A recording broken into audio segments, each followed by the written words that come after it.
আসসালামু আলাইকুম।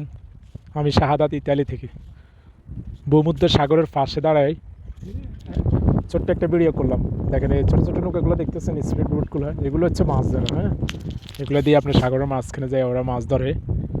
দেখেন শুধু স্পিড বোট আর স্পিড বোট, দেখেন সব স্পিড বোট পাশে কিনা রাখে, আবার রাতে লড়াই নিয়ে যায়।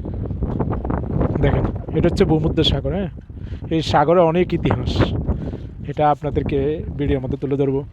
দেখেন ভূমধ্য সাগর কি সুন্দর দেখছেন, মানে আপনি দেখলে আপনার প্রাণ জুড়ে যাবে, একদম সাগর পাড়ে আমি। দেখেন এই দেখতে পাচ্ছেন ওরা এমনভাবে বাদ দিছে, মানে বিশাল বিশাল ঢেউ আসলেও কিছু হয় না। দেখেন এই যে দেখেন পাশে ঘর বাড়ি, বিল্ডিং আর বিল্ডিং। এই দেখেন মানে খুব সৌন্দর্য, বাতাসে শব্দ দিতেছে, আমি একদম কিনার দাঁড়িয়ে আছি এই কারণে। দেখেন কি সুন্দর, মানে ওরা এমনভাবে মেনটেন করে রাখছে। ধরুন রাস্তাগুলো আমার মনে হয় আজ থেকে না হলেও 40-50 বছর আগে করা হয়েছে। দেখেন এখনও কত সুন্দর দেখছেন, এই একদম সাগর পাড়ে। দেখেন এর চেয়ে পানি, এর চেয়ে সাগর, একদম কিনারে।